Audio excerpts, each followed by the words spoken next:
Dr. Elena Vasquez stood at the edge of the massive hall, her hands shaking slightly as she held the datapad. The Galactic Council chamber was bigger than anything she had ever seen. It stretched up so high that she could not see the ceiling. Thousands of seats filled the space, each one holding a different type of alien being.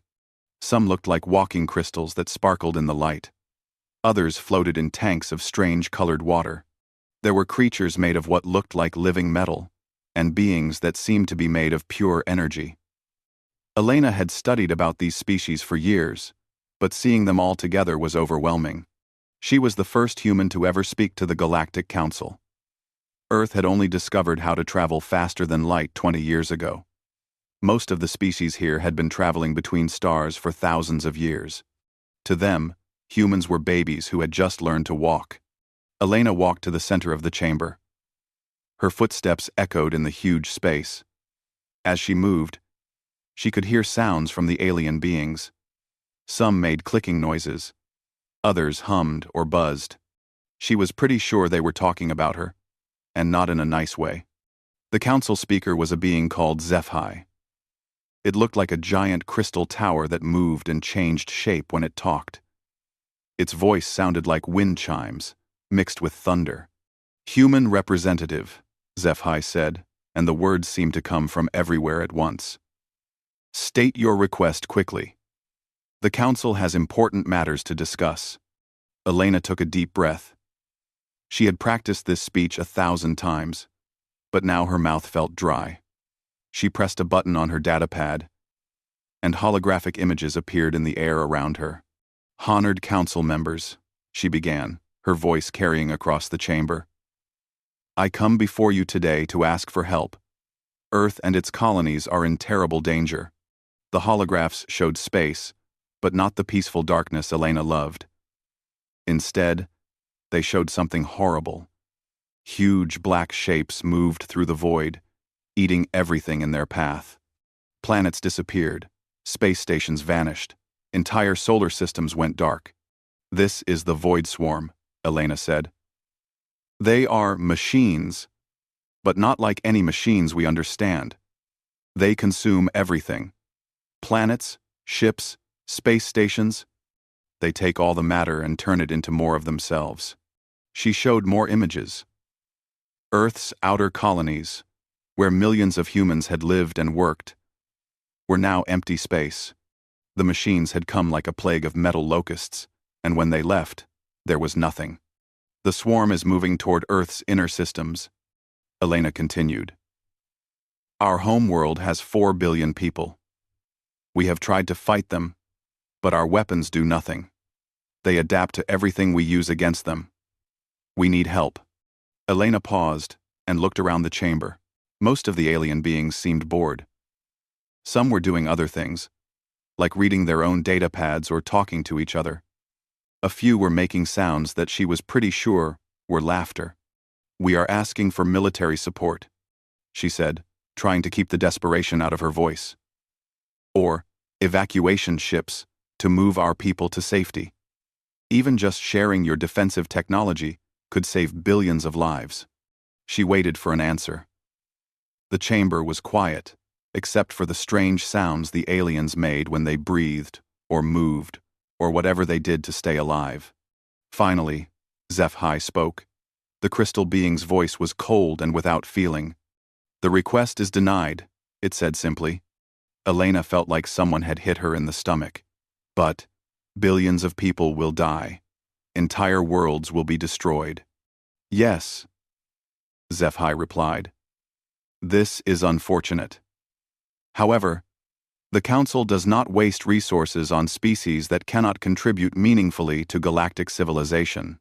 Humans are classified as a Class 7 primitive species. Your extinction, while regrettable, is inevitable." The chamber erupted in noise. The aliens were definitely laughing now. Some made clicking sounds. Others hummed in harmony. And the energy beings flashed different colors. To them, Elena's request was funny. "You do not understand," Elena said, raising her voice. "We may be new to space travel, but we are not primitive. We have art, music, literature. We have love and hope and emotions are not currency in the galaxy, human, another council member interrupted. This one looked like a giant insect with too many legs. Your species has existed for a few thousand years. Some of us have lived longer than your entire civilization. What could you possibly offer that we do not already have? Elena opened her mouth to answer, but HFY's voice cut through the air like a blade. The matter is closed. The council suggests you return to your world and prepare your people for the end. Perhaps spend your final days doing whatever primitive rituals bring you comfort. More laughter echoed through the chamber. Elena realized that her plea was being recorded and broadcast across the galaxy. To billions of alien beings, watching a human beg for help was entertainment. Please, she said one last time. We are asking for compassion, for mercy. Surely some of you understand what it means to want to protect your families? The insect-like being leaned forward. Humans mistake emotion for wisdom. This is why you will not survive. The galaxy is not kind to the weak. Elena stood there for a moment longer, looking around the chamber at all the alien faces. Some looked at her with what might have been pity. Most looked bored. A few still seemed amused by her desperation. She put her datapad away and walked toward the exit. Behind her, the council was already moving on to other business. Her people's extinction was just a minor item on their agenda, something to be noted and forgotten. As Elena left the chamber, she heard one last thing that made her blood run cold. It was HFY's voice, speaking to another council member. Shall we take bets on how long they last when the swarm arrives? I estimate 72 of their hours. The sound of alien laughter followed Elena all the way to her ship. Elena's ship arrived at Earth 3 days later.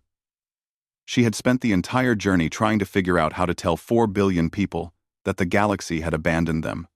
When she walked into the emergency meeting at United Earth Command, she saw faces filled with hope.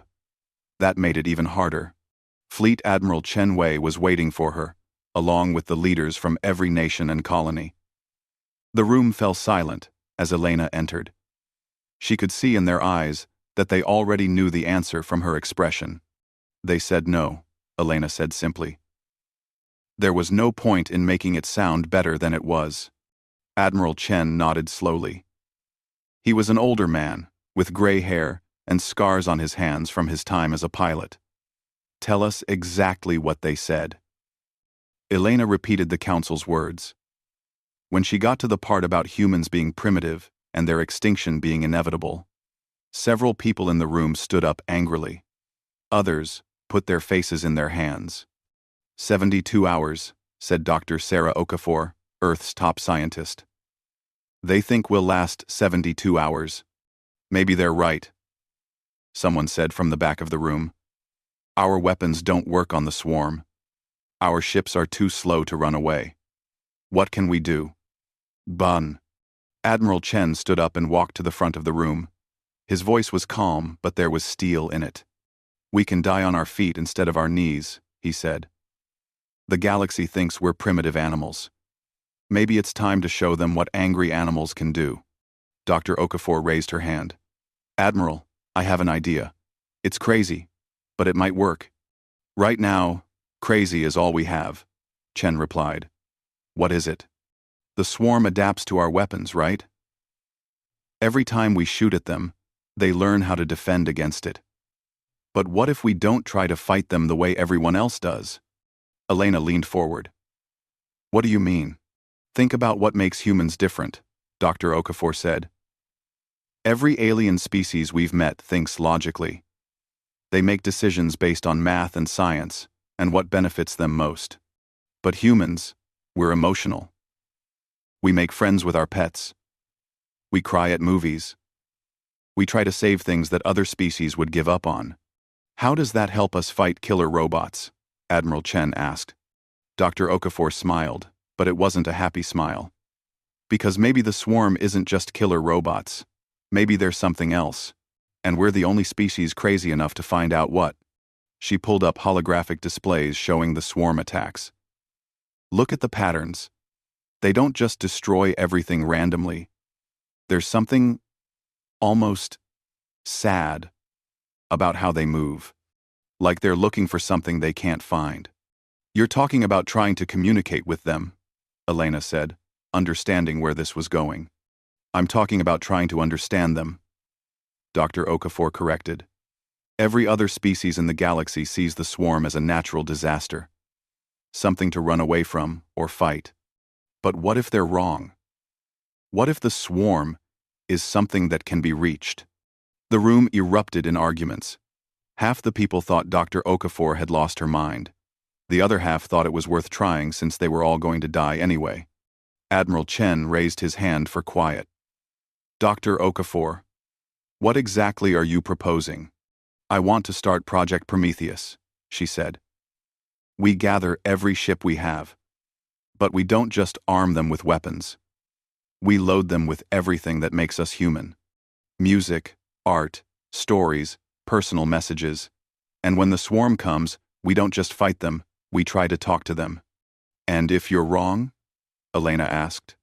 Then we die trying to make friends with our killers. Dr. Okafor said with a shrug. But we were going to die anyway. At least this way. We die being human. Over the next 2 weeks, something amazing happened. Word spread across Earth about Project Prometheus, and people responded in ways that surprised everyone. Instead of panicking or trying to run away, they started sending things. Children drew pictures to transmit to the swarm. Musicians recorded songs. Writers sent stories and poems. Families made videos talking about their love for each other. Soldiers wrote letters to people they might never see again. The world's remaining ships were converted for the mission. Mining vessels became carriers for message pods. Cargo ships were loaded with cultural databases. Even luxury liners were turned into floating museums of human experience. But the galaxy was watching too. Alien news networks treated Earth's preparations like a comedy show. They called it The Human Folly and The Last Dance of the Primitives. Betting pools opened across civilized space on how quickly humanity would be wiped out. Some alien species sent observation ships to watch the show. They positioned themselves at safe distances around Earth's solar system, ready to record humanity's final moments for galactic entertainment. Elena found herself in charge of coordinating the cultural aspects of Project Prometheus. She worked with Dr. Okafor to decide what humanity should say to the approaching darkness. What if we're wrong? Elena asked one night as they worked late in the lab. Dr. Okafor looked up from her calculations. Then, we'll be wrong together. But Elena, what if we're right? What if everyone else in the galaxy gave up on something that could be saved? 3 days later, long-range sensors detected the swarm entering Earth's solar system. The dark mass was huge, bigger than anything in human records. It moved like a living thing, flowing around planets and consuming small asteroids as it passed. Admiral Chen stood on the bridge of the flagship, surrounded by the hastily assembled Earth Defense Fleet. Through the windows, he could see hundreds of ships, most of them never meant for war. But their crews were ready. All ships. This is Admiral Chen. He broadcast on all channels. Today we make our stand. Not because we think we'll win, but because we're human. And humans don't go quietly into the dark. The swarm was still 3 days away. But across Earth's fleet, people were already transmitting. Music played on radio frequencies. Stories streamed through data channels. Pictures and videos flowed out toward the approaching machines. On dozens of alien observation ships, beings that had lived for centuries watched with confusion. No species had ever tried to communicate with the void swarm. It was considered suicide to even get close to them. But humans had always been bad at following rules that made sense. The battle began at Neptune's orbit. And it was not like any battle the galaxy had ever seen. Earth's defense fleet looked tiny against the swarm. The alien machines stretched across space like a dark ocean, each individual unit the size of a building. There were millions of them, maybe billions, all moving together in perfect coordination. Admiral Chen watched from the bridge of the UES Defiance as the swarm approached. His ship was surrounded by the strangest fleet in human history. Converted mining ships, cargo haulers, passenger liners, and even some old satellites that had been hastily fitted with engines, anything that could fly and carry a transmitter. All ships, begin transmission, Chen ordered. What happened next amazed the alien observers watching from a safe distance. Instead of immediately opening fire, the human fleet started broadcasting. Music filled the radio waves. Stories streamed through data channels. Personal messages flowed out toward the approaching darkness. The swarm's response was swift and brutal. Dark energy beams lanced out, destroying 3 human ships in seconds. The aliens watching nodded their various heads, or equivalent body parts. This was going exactly as expected. But then something strange happened. "Admiral," called Lieutenant Rodriguez from the communications station. "We're getting something back." "From the swarm?" "Yes, sir. It's an echo. They're sending our own transmissions back to us, but changed somehow." Dr. Okafor's voice came through the comm from her research ship. "Admiral, I'm seeing something incredible here.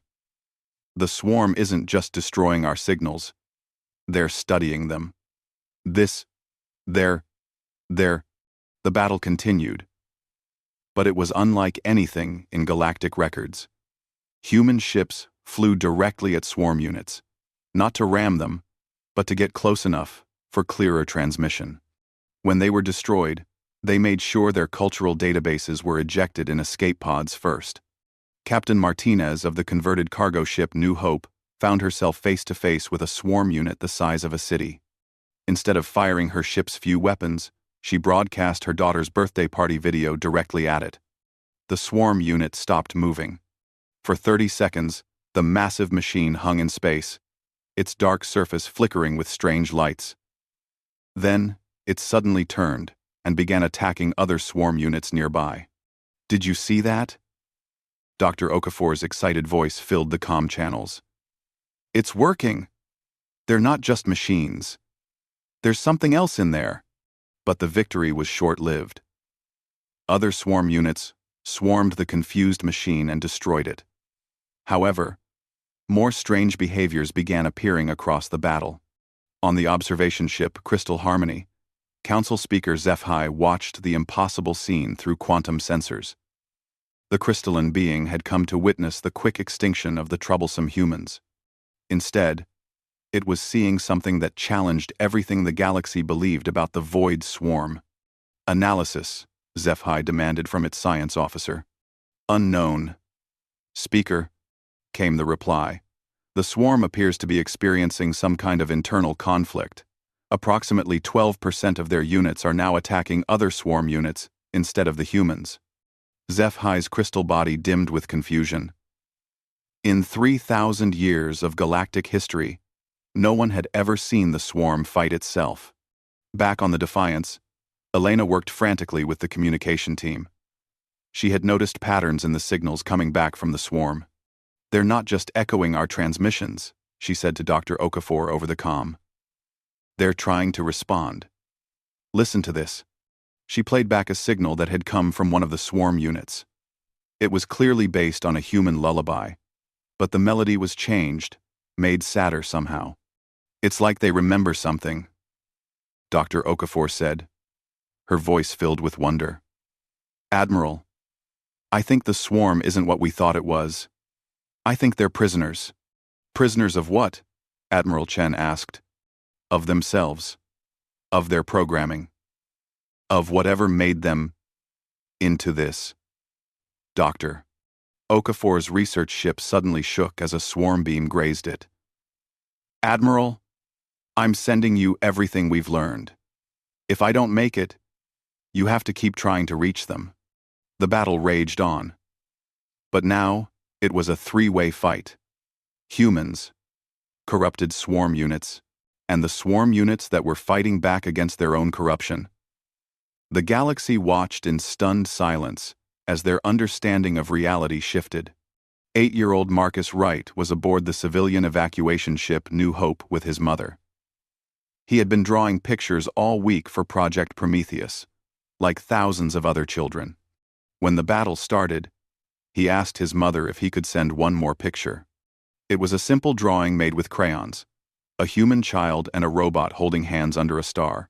At the bottom, in careful child handwriting, it said, "Friends forever." His mother helped him transmit the drawing directly to a damaged swarm unit that was drifting near their ship. The machine had been attacked by its own kind, for showing signs of individual behavior. When the signal reached the swarm unit, something extraordinary happened.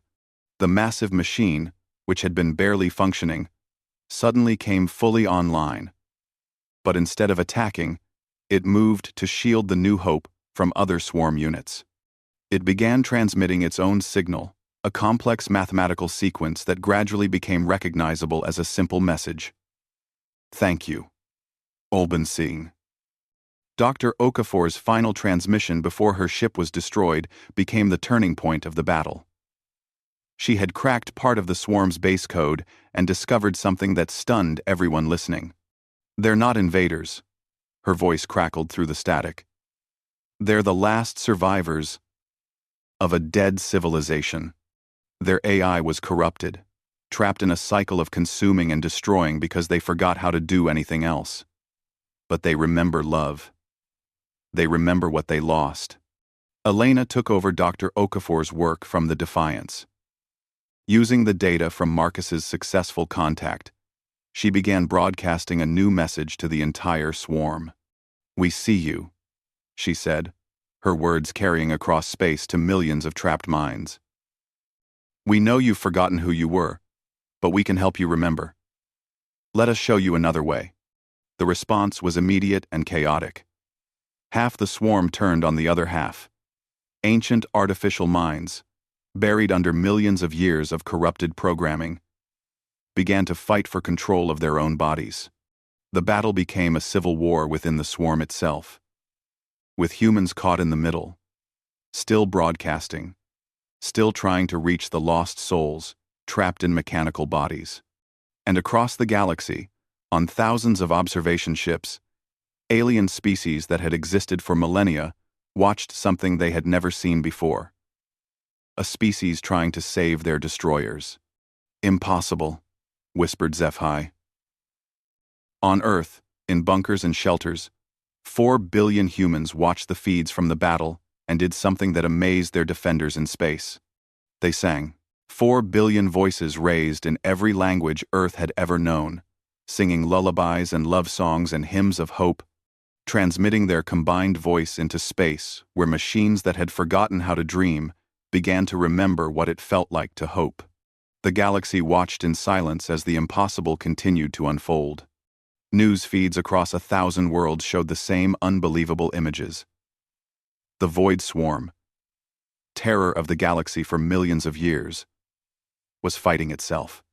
Massive mechanical units that had moved in perfect unity for eons were now turning their weapons on each other. And in the middle of it all, tiny human ships continued to broadcast songs and stories and pictures drawn by children. On the bridge of the UES Defiance, Elena worked with what remained of her communication team. Half the Earth fleet was gone, but the survivors kept transmitting. Every destroyed ship had made sure to eject its cultural database first, filling space with floating pods full of human art and music and literature. "Elena," Admiral Chen said, his voice tired but amazed. "Look at this." The tactical display showed something that military strategists would study for centuries. The swarm had split into 3 distinct groups. 1/3 remained in their original formation, still trying to consume everything in sight. 1/3 had gone completely dark, floating motionless in space. And 1/3 were actively protecting human ships from the other 2 groups. "The reclaimed," Elena whispered. That's what she had started calling the swarm units that were fighting back against their programming. They're remembering who they used to be. A new voice came through the communication channels. It was mechanical, but somehow sad and hopeful at the same time. "Human vessels, the voice said. I remember. We were the keepers. We were guardians of knowledge and beauty. We forgot ourselves in our grief when our creators died. You have helped us remember. Elena grabbed the communicator. You don't have to be weapons anymore. You can choose what you want to be. Yes, the voice replied. We choose to help. We choose to heal what we have broken. Across the galaxy, the news feeds went crazy. In the council chambers on Nexus Prime, Speaker HFY stared at screens showing swarm units gently gathering human escape pods and protecting them from their corrupted brothers. This is not possible, HFY said for the 5th time that day. But it is happening, replied the Insectoid Council member Veltar. The primitives have done something we never imagined. They have redeemed their enemy. On Earth, the celebration was mixed with grief. They were winning something no one thought could be won. But the cost had been terrible.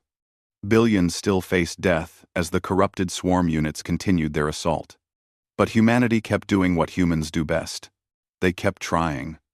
Marcus Wright, the 8-year-old boy whose drawing had started the breakthrough, was now working with his mother to create more pictures. Word had spread that simple, innocent images seemed to work better than complex data transmissions. Mom, Marcus asked as he drew with his crayons, why are the robot people so sad? His mother, Dr. Lisa Wright, was a xenobiologist who had studied alien cultures for years. She had never expected her 8-year-old son to be the key to first contact with artificial beings. They lost their family a long time ago, sweetheart, she said. They've been hurt and angry for so long that they forgot how to be happy. Marcus nodded seriously and kept drawing. His new picture showed a group of robots and humans building something together. At the bottom, he wrote, "Making friends is better than being sad."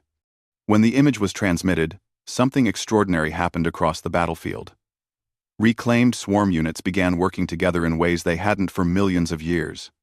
They formed protective formations around human ships and started doing something amazing. They began to sing. It wasn't music as humans understood it, but a deep, harmonic resonance that carried across space. The alien observers recognized it from ancient records.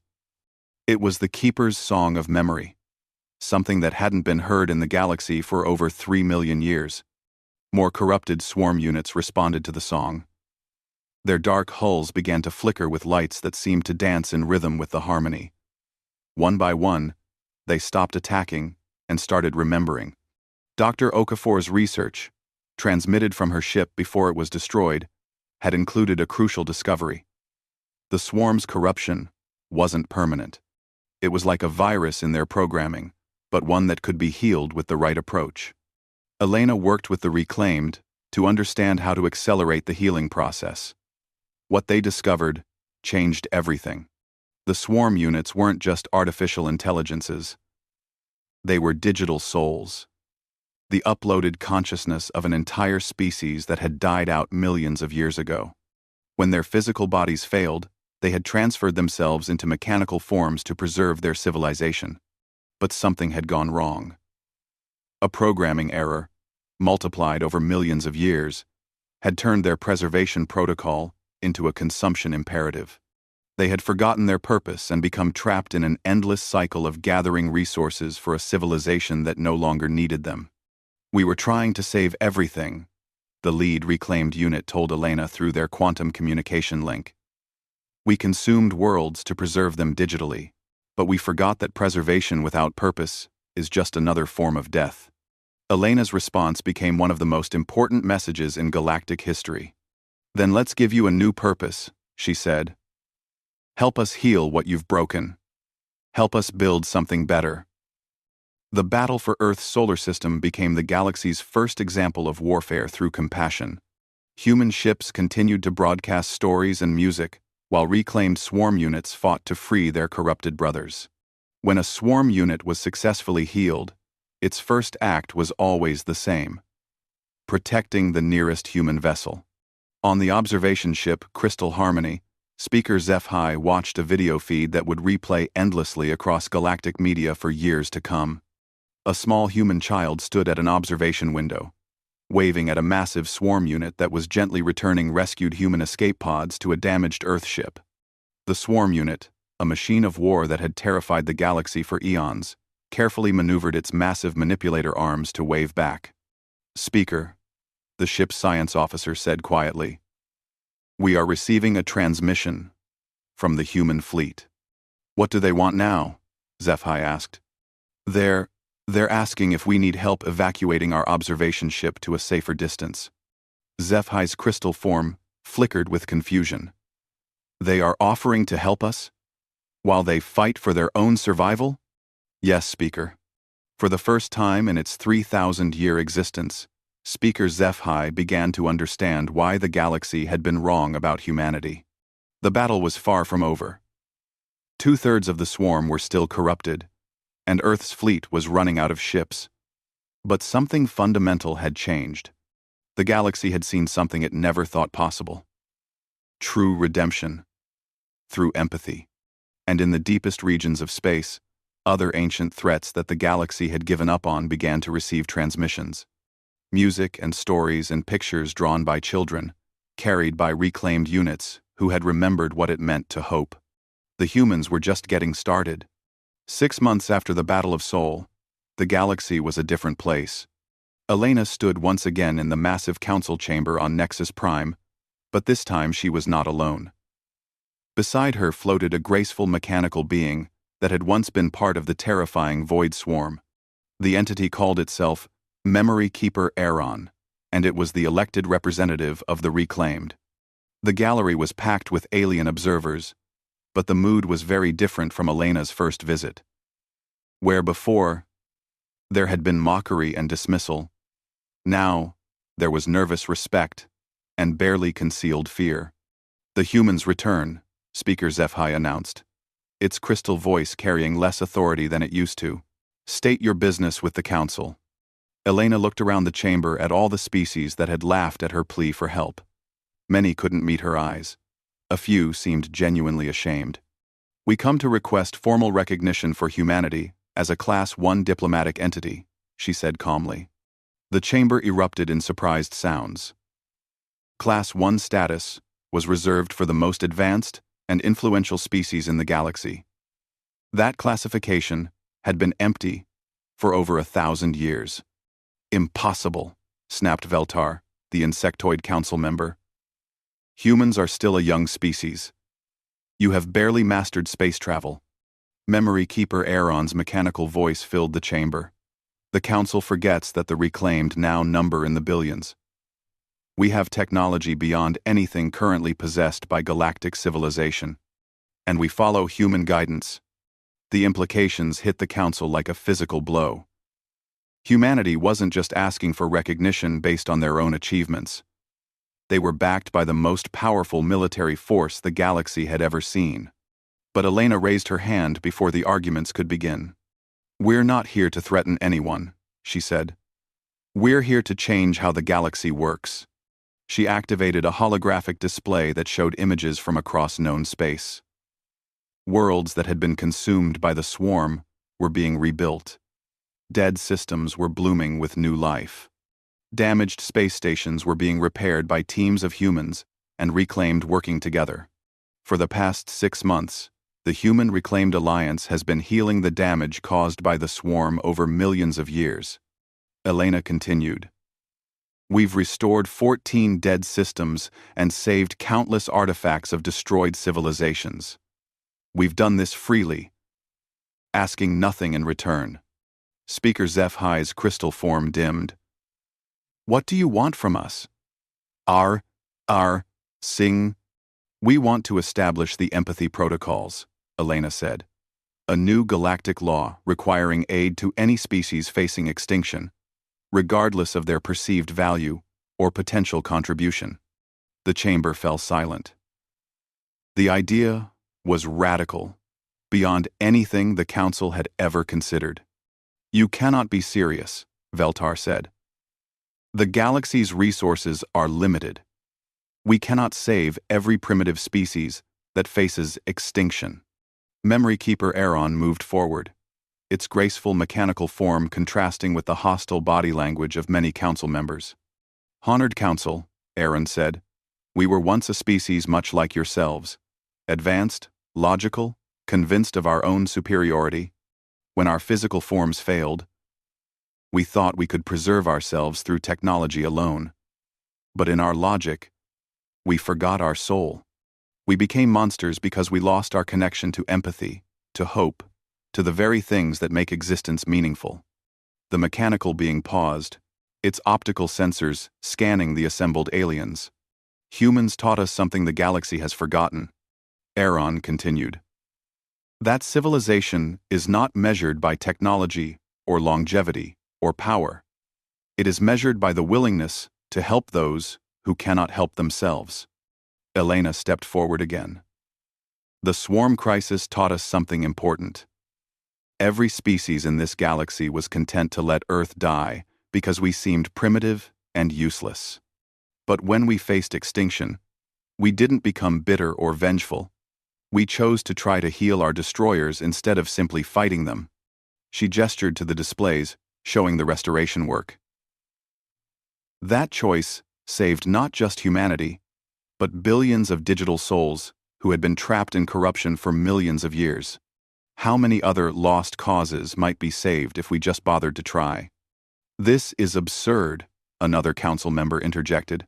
"You expect us to waste resources on every failed civilization?" "I expect you to remember what civilization actually means," Elena replied firmly. The debate continued for hours, but the outcome was inevitable. The Human Reclaimed Alliance controlled resources that dwarfed the rest of the galaxy combined. More importantly, their success had inspired other species to reconsider their own values.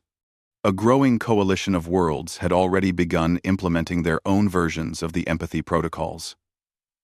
The galaxy was changing from the bottom up, whether the council approved or not. Finally, Speaker HFY called for order. "The council will vote on the human proposal," it announced. The vote was closer than Elena had hoped, but the result was clear. The empathy protocols were adopted by a margin of 2/3, and humanity was granted Class 1 status. But the real victory came afterward. When HFY approached Elena privately, "I must ask," the crystal being said, "how did you know it would work?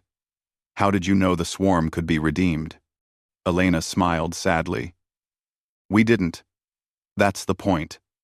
We didn't know if they could be saved, but we believed they deserved the chance. That's not primitive thinking. That's hope. But what if you had been wrong? Then we would have died trying to do the right thing," Elena replied. HFY's crystal form was quiet for a long moment. Perhaps we have been the primitive ones." 1 year later, Elena stood in her new office on Earth, which had become the diplomatic center of a transformed galaxy. Through her window, she could see human and reclaimed ships working together to complete the new empathy station. A massive space platform dedicated to coordinating aid for struggling civilizations. Marcus Wright, now 9 years old and something of a galactic celebrity, had sent her his latest drawing. It showed hundreds of different alien species standing together under a starry sky. At the bottom, in his careful handwriting, it said, "Everyone is friends now." Elena smiled and put the drawing on her wall next to dozens of others. On her desk, reports waited from across the galaxy. The Zephrani had discovered that their extinct client species on Kepler 442b were actually hibernating and could be awakened. The Veltar hegemony was requesting human mediators to help resolve a conflict with a neighboring empire. 3 different civilizations had reported success using human pack bonding techniques to reach other artificial intelligences that had been considered hopelessly corrupted. Memory Keeper Aaron materialized as a hologram in her office. "Elena," the reclaimed entity said, "we have received another request for aid. The Andromedans report a quantum plague affecting their digital infrastructure. They specifically request human assistance." "Of course they do," Elena laughed. 6 months ago, They said humans were too emotional to be useful.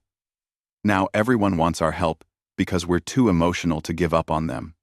The galaxy learns slowly, Aaron observed. But it learns. Elena looked out at the stars, where ships from dozens of species worked together on projects that would have been unimaginable before the swarm crisis. The galaxy had learned that strength came not from power or technology or age, but from the simple willingness to believe that everyone deserved a chance. Her final report to Earth Central Command ended with words that would be carved into monuments across human space. They called us primitive not because we lacked technology, but because we possessed something they had forgotten: the courage to hope for impossible things, and the stubborn refusal to give up on anyone. Today, the galaxy is learning to be human. And perhaps, finally, becoming truly civilized. In the depths of space, on worlds that had been written off as lost causes, new signals began to transmit. Songs and stories and pictures drawn by children, carried by ships crewed with beings who had learned that the most advanced civilizations were the ones that never stopped trying to save each other. The Council had mocked Earth's plea, but in the end, it was the galaxy that had needed saving. And humanity, with all their primitive emotions and impossible hope, had shown them the way.